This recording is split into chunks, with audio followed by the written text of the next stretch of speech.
The wind howled across the white hills of Verelianine. Snow whipped through the air like tiny knives, cutting into anything exposed.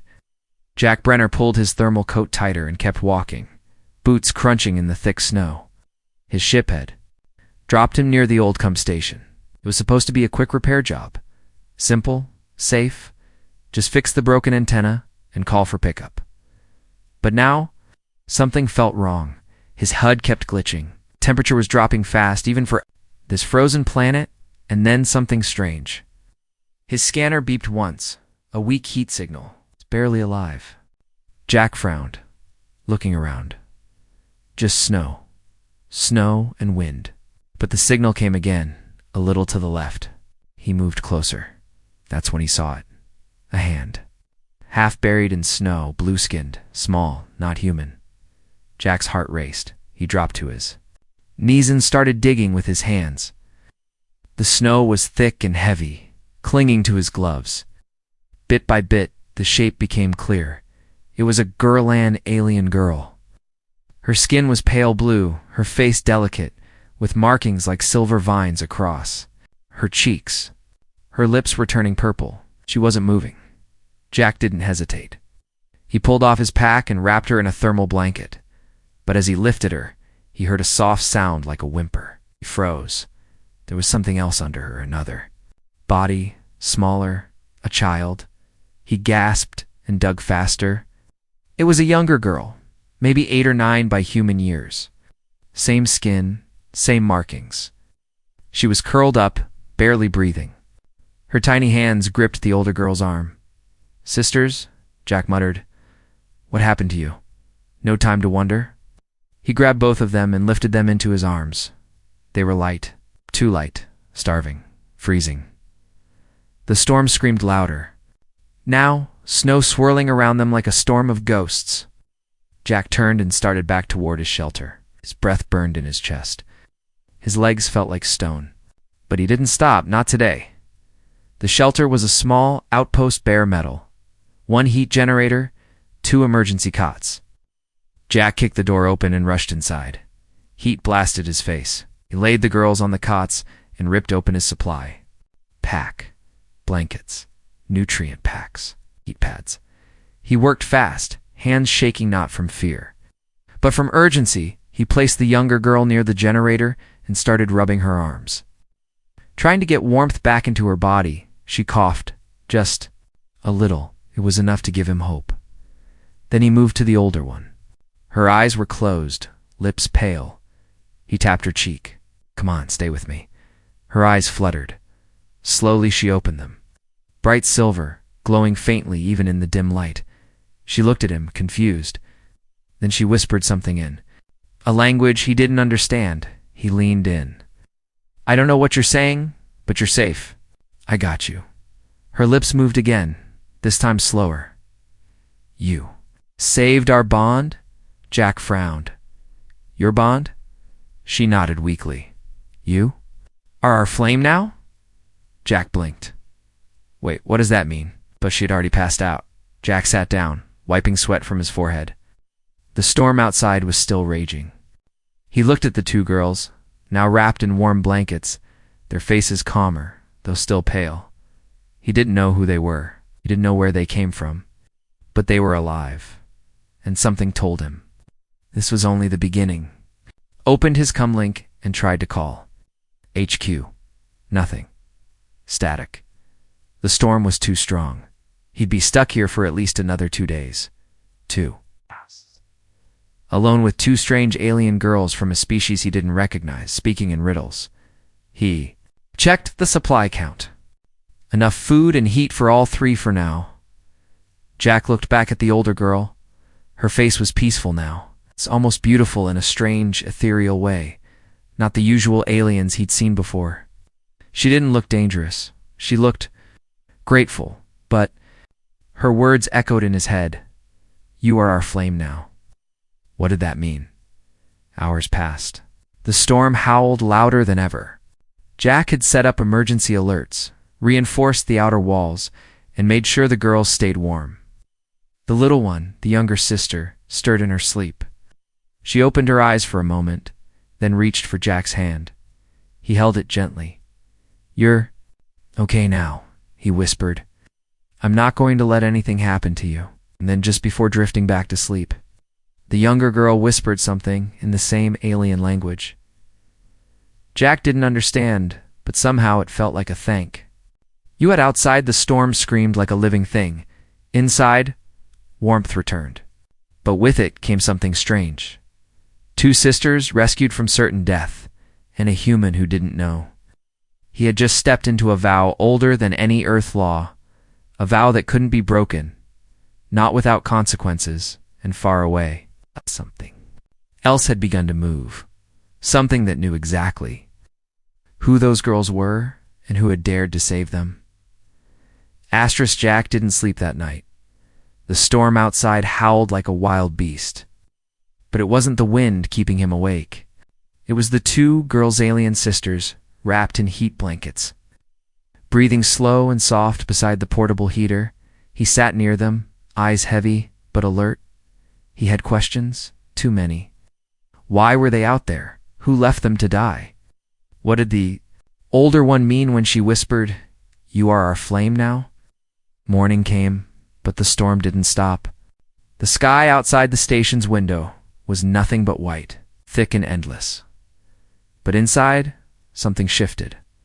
The older girl, Liari, that's what she called herself, opened her eyes again. This time she looked straight at Jack, her silver eyes weren't full of fear. They held something else, something ancient. "You are not like the others," she said softly, her voice slow but clear now. Jack raised an eyebrow. "Others." She sat up a little, wincing in pain. "Humans cold. Selfish. The stories said you let people die." Jack almost laughed, but there was no humor in his voice. "I guess I missed that memo." She stared at him. "You gave us heat. You risked your life. You shared food, without knowing our names." Jack looked down at his hands. "You were dying. That's all I needed to know." Liari turned to the little girl beside her. "Her name is Selah. My sister. She's all I have left." Jack glanced at the sleeping child. "Then let's make sure she gets to keep you too." Liari touched the edge of her heat blanket and whispered a word Jack didn't understand. It sounded like a prayer roar, maybe a vow. Then she looked up. "You must understand. What you did, it means something to us." Jack tilted his head. "You keep saying that." She nodded. "Our kind lives by ancient law. When a man saves two bonded sisters from death, he becomes more than rescuer. He becomes choice." Jack blinked. "Choice." "In our culture," Liari explained, "you have to choose one of us to bond with, or we choose you together." Jack stared. "Wait, marriage?" Liari tilted her head. "Not like yours. Not just love or duty. It is survival. Spirit link. It's how our people stay alive in the cold." He rubbed the back of his neck. "I think I need more coffee for this." But before he could say anything more, a sharp sound echoed through the station's walls, scraping, then a low, clicking growl. Jack froze. Liari grabbed Selah and pulled her close. "What is that?" he asked. Her eyes widened. "They found us." Jack grabbed his pulse pistol and moved to the door. She whispered. "Hunters. Slave scavengers. They track heat signatures. They followed us before." Jack peeked through the narrow window. Shadows moved out in the white, too big for animals, too upright. He turned back. "Why are they chasing you?" "'Cause we ran away," she said. "We were taken from our moon, sold in cages. We escaped through the tundra, but others didn't make it." Jack stared at her, stunned. "You were slaves." She nodded slowly. "Shh. But Selah was born free. I swore she would stay that way." He clenched his jaw, and now they've come to finish the job. Jack stormed toward the back of the shelter. He began dragging crates, metal scraps, wires, whatever he could find. Liari stood, still weak but alert. "What are you doing?" "Turning this tin box into a fortress," he said. "They want you. They'll have to come through me." My eyes widened. "But you'll die." Jack gave her a hard look. "Maybe, but I won't let them take a child, or her sister." Liari stepped closer. "Why?" He paused, then spoke slowly. Because that's what humans do, the real ones. She looked at him like she was seeing something rare, something unexpected. Then, the stories were wrong. He glanced at her. What stories? Liari walked to the wall and placed her, palm against the steel. Back on the ice moon, the elders told tales of humans. Dangerous, greedy, heartless, and now. She turned to him. Now I know. One of you is flame. Hours passed. Jack had set traps at the entry. Metal tripwires. Energy bursts. Noise deterrents. It wasn't perfect, but it was better than nothing. Selah finally woke up. Her voice was tiny and soft. She clung to her sister. Jack offered her a protein bar. She looked scared at first until Liari nodded. The child smiled and took it. She spoke something in her native tongue. Liari translated. She asked if you are our protector now. Jack looked at the sisters. It's fragile, tired, but strong in their own way. I guess I am. Then another sound outside. A growl. Closer this time. Something slammed against the outer door. Jack stood tall. They're here. The first slam shook the door. Jack stood still, holding the old pulse pistol with both hands. It hummed quietly, its battery half dead. Behind him, Liari pressed her sister against the corner wall, shielding her with her own body. Are those raiders? Jack asked, his voice low. Liari shook her head. No, worse. Another slam. A screech of metal. Jack braced himself. How much worse? They're not fully beasts, she said slowly. Not fully machine either. The raiders. Use them snow trackers. Part organic, part programmed. Built for cold, built to hunt, and they're hunting you. Oh, she said, eyes wide. Now, they're hunting you. Jack moved fast, grabbing a heat coil and wrapping it around the outer frame. He'd rigged some traps earlier crude, but smart. Energy bursts would blind anything that stepped through. The second one would explode a heating rod. If the first didn't stop them, the second might. But these things, they weren't normal. Outside, claws scratched across the walls, not fists, claws. Then silence. Jack narrowed his eyes. That's not good. Suddenly, a panel overhead creaked. He aimed upward. They're on the roof. Liari whispered a strange word in her native tongue, something sharp and ancient. Selah trembled against her. They smell movement, Liari said softly. They test noise, vibrations, heat. Jack backed. Toward them. Then we stay quiet. Lights off. Heat low. We let them think we're already dead. Shelter's lights dimmed. Jack powered down the heater just enough to keep the girls alive, but not enough to draw attention. Cold returned fast. Breath turned to fog. Something heavy landed above them. The ceiling creaked. Then it started. Sniffing. The sound was worse than any growl. A wet, dragging sniff like a broken creature breathing through torn lungs. Jack held his breath. Selah whimpered. The sniffing stopped. Then claws sharp and hard began scratching. Ah! The metal vent cover above them. Jack looked at Liari. If it drops in, can you run with her? No, she said. But we won't leave you. He gave a tight nod. Brave but foolish. He crept slowly toward the vent, keeping the gun aimed high. One step at a time. No sound. A shadow passed behind the vent's grill. Too big. Too fast. Suddenly silence again. And then the creature did something no beast should do. It spoke in a distorted, broken voice, like static mixed with screaming. ... Human. Give. Givey. Girls. Or burn. Jack's blood froze. Not because of the cold, but because that voice was trying to sound like a person. But it wasn't human. Not even close. Liari gasped. They've learned speech. The raiders. They're programming the beasts to talk. To scare us. To make us believe they understand, she said. But they don't. They only obey. Jack raised his pistol and hissed, Tell your masters to back off, or I'll send you back in pieces. The beast paused. A clicking noise echoed from above. Then it laughed.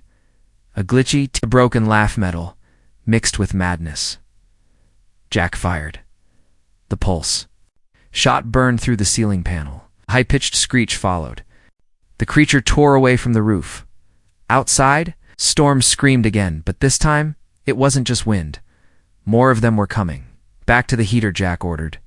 Now he activated a backup heat pod and pulled the girls beside. They huddled close while Jack locked the inner doors. The traps were armed. His cum was still dead. No rescue. No backup. He checked his wrist monitor, 3 life forms moving around the shelter. 1 at the front. 2 circling the sides. He had 1 working gun. A broken cum. And 2 scared alien sisters depending on him. "You can leave," Lyari whispered. "You saved us already. Our lives are yours. You owe nothing more." Jack looked at her, serious. "I'm not leaving," he said. "Not ever." "But why?" she asked. Jack stared at the door. "'Cause that's what makes us human. We stay. We protect. Even when it's hopeless." Outside, something slammed. Against the main hatch again, but this time wasn't trying to break in. It was digging under. Jack's heart dropped. They're coming from below. Liari's face turned pale. The old tunnels, maintenance shafts, buried under snow. "Of course they are," Jack muttered. He ran to the back corner and kicked open a trapdoor. A cold gust hit him from below. Blackness, far down scraping sounds. They were coming up fast. He turned back to Liari. "Stay here. Block the hatch. If I don't come back, seal it." "No," she cried, grabbing his arm. "You won't survive alone." Jack looked into her glowing silver eyes. "I already have something worth dying for." Then he dropped into the dark gun, ready, heart steady. The cold swallowed him whole. The darkness in the maintenance shaft was alive. Jack landed hard on his boots, the echo bouncing off metal walls. He raised his flickering light and aimed the pulse pistol ahead. Snow drifted down even underground, carried through old cracks and holes in the ceiling. Cold, silent, but not empty. He moved forward. His breath loud in the silence. The shaft. Twisted, left, then right. Tracks in the frost-deep, clawed impressions. Fresh. "They're close," Jack whispered to himself, then dashed noise. A metal screech. He ducked just in time. A jagged claw swiped where his head had been. The beast crashed through a side panel, wires tangled in its limbs. Its body was half flesh, half machine-gray skin stitched with black cables. One eye glowed red. The other was stitched shut. "Gave." "The girls, ... Jack fired. The blast hit the beast in the neck, sending it stumbling back, but it didn't fall. It hissed, voice broken. Human, wrong choice. It lunged again. Jack dropped to his knees, slid under its arms, and fired. Up. The shot hit its jaw, snapping the metal joint loose. Ow. Sparks flew. The beast shrieked, then slammed into a wall and collapsed. Jack didn't stop to watch it die. He ran deeper into the tunnels, following the signal on his wrist tracker. Another one was down here, still moving, still hunting, and worse, wasn't. Alone, above inside the shelter, Liari held Sayla close. The younger girl clung to her sister, eyes wide with fear. "Is he coming back?" Sayla whispered. Liari stroked her hair, said he would. "But what if the beasts, he is not like others," Liari said firmly. "He's more..." Then they both heard it. From the vent above, dripping, red drops. Sayla pointed. "Sister?" Liari looked up. Blood. Alien blood. Not Jack's. She stood quickly and grabbed the only weapon she had. Hot metal rod from the broken heater. Not strong, but it would burn if she had to use it. "I will protect you," Liari said, "even if he doesn't return." But in her heart, she was hoping he would below. Jack reached the old power cord chamber. The second beast was waiting there, its body larger, twisted with iron bones and cables hanging from its back. Its head was covered with a half mask. On its arm was a blade made from scavenged steel. It stood over a shattered terminal and next to it. Human corpse, frozen, old, one of the last technicians from the outpost. Long dead, the beast growled. See? What happened? To those who save aliens? Jack raised his pistol. Funny, you look like the one who needed saving. The beast charged. Jack aimed high and fired into a gas pipe above the explosion. Rocked the chamber. Fire sprayed down. The beast howled as flame caught its metal skin.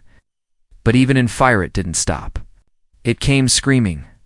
Jack waited until the last second, then grabbed the body of the dead technician, rolled behind it, pulled its ID card from the frozen coat. The beast swung too late. Jack had already slipped behind the console. With the dead man's card, he activated the old emergency breaker. High-dash voltage coils lit up. The broken wiring Jack had spotted earlier. He had a plan. As the beast charged again, Jack dived past it, threw the ID card at the coil, and slammed the switch. Boom. Lightning arced through the tunnel. The beast froze mid-lunged, then convulsed. Violently, sparks sprayed from its mouth as it collapsed, smoking and still. Jack sat on the floor, coughing. 2 down, he muttered. But how many more? His wrist tracker blinked. 3rd signal gone. The one outside had moved. Back toward the shelter inside. Liari heard it. Claws scraping at the back wall. The trapdoor Jack had vanished through now had something clawing its way up. She stood between it and Selah. The panel cracked.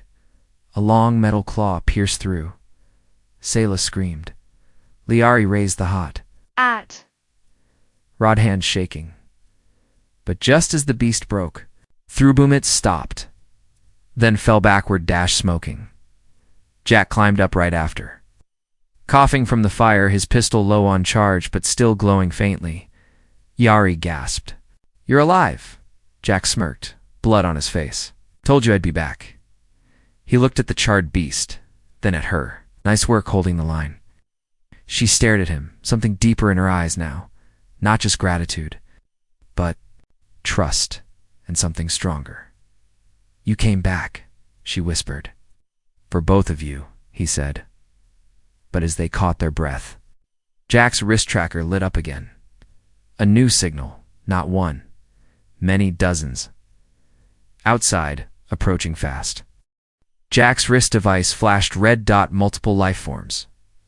Not 2, not 5, 32 signals, moving fast. Outside the shelter, Jack backed away from the door, heart pounding. They're surrounding us. Liari stood beside him, gripping the metal rod. Her other hand clutched Selah's trembling fingers. How many? She asked, voice tight. Jack looked at her. Too many. He scanned the shelter, a dented wall, a failing heater. Half a charge left in his weapon. One exhausted man, too frightened. Sisters, no help coming? Liari stepped closer. Then we run. Jack shook his head. We won't make it far in that storm. They'll smell us in the snow. Hunt us down. Then what do we do? She whispered. Jack turned toward the old backup generator in the corner, the one meant to heat the antenna tower if the main power failed. He stared at it, then at the fuel cells beside it. A risky, reckless idea formed. Maybe we don't run, Jack said. Maybe we light a fire so big they run from us. He worked quickly, dragging wires and setting the last of the traps. The shelter had a small fusion cell backup, dangerous if cracked open, deadly if triggered at close range. He planned to do both. Liari watched him in silence. You'll die. Didn't stop. If I don't do this, you'll all die. She stepped in front of him. Why would you give your life for strangers? Jack paused, looking up at her. I lost my family on Dress Star Colony, he said quietly. A raid. Just like what happened to you. No one came. No one helped. I swore. If I ever had the chance to do better, I'd take it. He looked at her, his eyes firm. That's why, Liari's expression softened. Her hand touched his chest. Then, let me fight beside you. You're not alone now. Behind her, little Selah spoke for the first time in hours. I don't want you to die, she said in a small voice. You're warm. Jack knelt in front of her, smiling. Don't worry. Warmth spreads. It doesn't end. You'll remember that when you're older. He pressed a small, warm data chip into Liari's hand. "If I don't come back," he said, "use this as a map to a human station on the next moon. It'll help." Liari didn't take it. She pressed it back into his palm. "Then don't die," she said. "Come back with fire in your hands." Shelter's lights blinked. The creatures were here. Jack took one last look at them, Liari standing tall with her glowing eyes, Selah clutching her sister's robe, alien, beautiful, innocent, worth protecting. Then he stepped. Outside, the snow hit like a wall, freezing, blinding, sharp. But Jack walked through it like it was air. Ahead, emerged snow. Beasts. 30 of them. Tall. Twisted. A mix of steel, skin, and hunger. Their red eyes locked onto him. The lead one growled. "Give." The girls. Jack smiled coldly.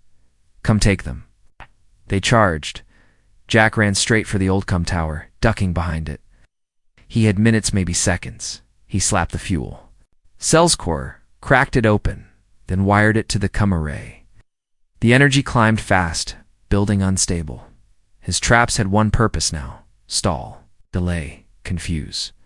Let the fire build. The first beast came around the corner. Jack spun and fired. The shot tore through its chest. Another followed. He pulled a broken wire and sent an electric shock through the metal floor. 2 dropped, but more came.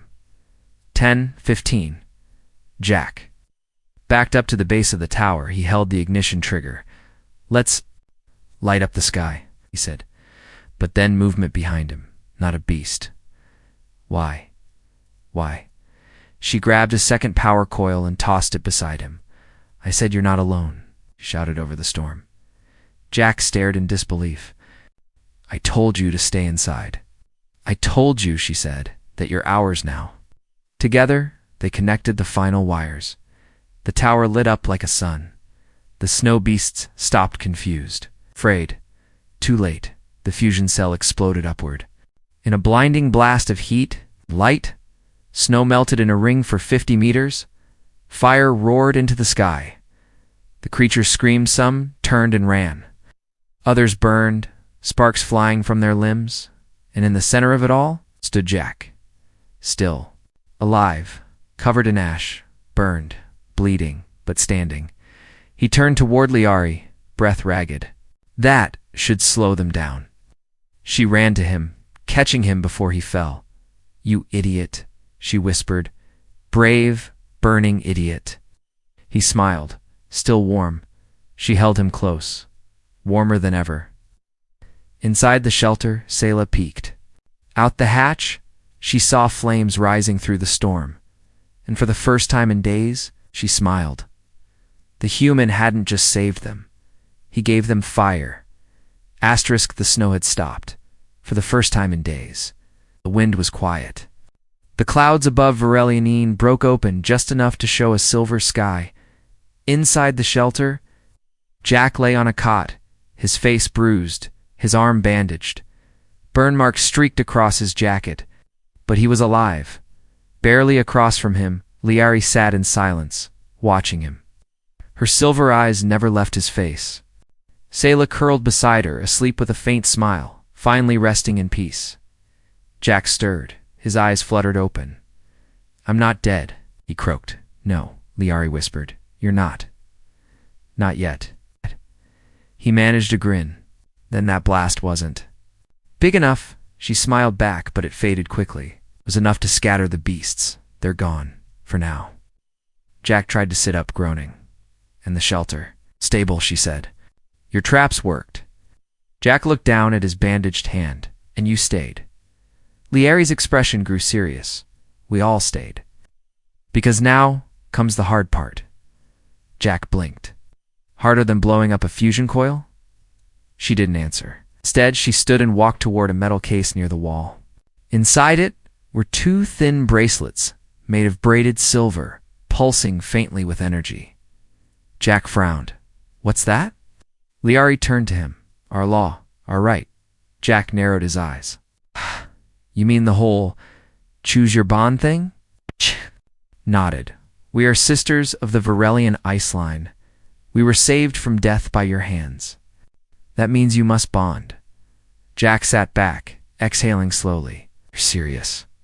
Yes, she said quietly. It's not just tradition, it's life. If we do not bond, others from our clan may come. They'll see we're unbound. And by law, they can claim us, take us back, decide for us. Jack clenched his jaw. Like property? To them? Yes, she said bitterly. He stood now, slowly. So your law says I have to choose one of you. No, Lyari said, stepping closer. You can choose both. Or refuse. Jack shook his head. I don't want to own anyone. I just wanted to help. Liari's voice softened. It's not ownership. It's alliance. It's protection. It's family. He looked down at the bracelets. They shimmered faintly like ice under firelight. Why would you even want me? He asked. I'm broken, just one guy. Nothing special. You stayed, Liari whispered. You fought. You gave us fire in the cold. That's more than anyone ever gave us. Jack looked at Selah, still sleeping peacefully for the first time since they met, then at Lyari.alien, but strong, loyal, fierce, and waiting. He took a deep breath. If I say yes, what happens? Yari picked up one bracelet and stepped closer. You wear this, I wear mine. And we share the bond. Not just name or title, but life. Our pain, our joy, our memory, our future. Jack looked at the other. Bracelet and Selah. She is part of me, Liari said. If you accept me, you accept her. Jack chuckled softly. So I'm not just marrying a warrior, I'm becoming a big brother too. Or a father figure, Liari said, blushing faintly. Jack stared at the bracelet for a long time. Then he nodded. All right. But only on one condition.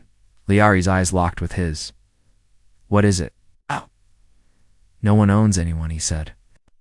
Not me, not you. We protect each other.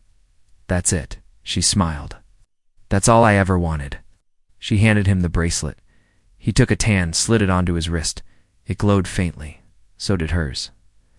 At that moment, something unseen passed between them. Warmth, memory, a thread of connection that felt ancient and new at the same time. From across the room, Stella stirred and opened her eyes. She looked at Jack, then smiled. You're our fire now, she said quietly. But the peace didn't last. Minutes later, Jack's wrist device beeped. A new signal. Coming fast, but not a beast. Something worse. A ship. Military signature. Varelian. Not raiders, but clan enforcers. Jack's blood went cold. They're here, he said. The ones who make the laws? Liari's eyes went wide. They will not accept the bond. But we already made it, Jack said. Yes, she said, gripping his hand. But to them, that makes you the criminal. Outside, wind began to rise again. Lights appeared in the sky. They were not here to talk. They were here to take back what they believed was theirs. And this time, Chalk knew he couldn't win with just traps and fire. This would take something more, something human. A rumble shook the frozen earth as the Varelian ship landed. Sleek, black, and crowned with the clan's golden crest. It descended like a hammer. Snow blew in all directions. Trees bent. The light from its engines turned the sky pale blue. Inside the shelter, Jack helped Liari to her feet and held Selah close. His wristband buzzed a translation ping. Human. Step outside. Release the unclaimed females. This is not your war. Jack laughed bitterly. Not my war? They made it mine the second they left her to die. Liari touched his arm. They won't listen. They'll call you a thief. A traitor. Then I'll speak in a language they understand, he said, truth and fire. He opened the shelter door and stepped into the snow. 5 armored figures stood waiting outside. All Varelian. All male. They wore ceremonial battle cloaks, long, white, tipped in blood red. Their faces were hidden behind silver masks. But Jack could feel their eyes cold. Judging, the leader stepped forward. You wear the bond mark, he said. That is forbidden. Only a chosen may accept a royal flame. Jack raised his chin. She chose me, not you. She was not allowed. She was dying? Jack snapped. She and her sister were freezing to death in your storm while you sat in your palace drinking warm nectar. Silence. Then the leader tilted his head. Return them to us, human. We will erase your bond and spare your life. Liari stepped beside Jack, bold and proud. We are not yours to return. You gave us nothing but chains. The other guards raised their weapons. The leader sighed. You've been corrupted by the humans' lies. Selah peeked from behind Jack, her eyes wide and brave. He's not a liar, he's our fire. Jack turned slowly. Last chance, leave now, or face what? I've built. The leader smirked. You think traps and toys can stop warriors? No. Jack said. He reached into his coat and pressed a hidden switch. Above them in a hill of ice, one of Jack's last traps. Blinked awake, an old satellite dish-wired directly to the station's broken energy core. It hummed, glowed, then dash boom. The dish exploded in a controlled arc. Not to kill, but too blind. A wall of fire and light surged across the snow. The Varelian warriors screamed, covering their faces. Jack used the moment. He pulled a flare grenade from his belt-hold tech military. Grade. He threw it hard, straight at the lead warrior's feet. Flash. When the light faded, Jack stood between Liari and the guards, holding the pulse pistol in one hand and the bonding bracelet in the other, raised high. I will not give her up, he shouted. Not for your laws, not for your pride. She is free. They both are. And if you want them back, you'll have to burn through me first. The wind died. The snow slowed. The leader looked at Jack, then at the bond mark glowing on his wrist. Then so be it, he said quietly. You are now an enemy of the Varelian clans. Jack smiled. Add that to the list. What happened next surprised everyone. The leader turned, walked back toward his ship. One by one, the others followed. No fight, no more threats, just silence. Before boarding, the leader looked over his shoulder. He spoke only one sentence. Perhaps the fire chose better than we ever did. Then they vanished into the sky. Hours later, quiet returned. Inside the shelter, the three sat around the small heat core. Jack's arm was still sore, and his pulse pistol was officially dead. Liari handed him a cup of melted snow water. You defied an entire royal clan. Jack chuckled. Yeah, and lived. She moved closer. They'll remember that. You made history today. No, he said, looking at Selah. We made family. Night fell gently on VIRELLIA-9. Stars glowed above, and the planet was still. For the first time, not from fear, but from peace. Inside a small shelter, a human man and two alien sisters, once lost. Once hunted, found warmth not from machines, but from each other, from fire, from choice, from love.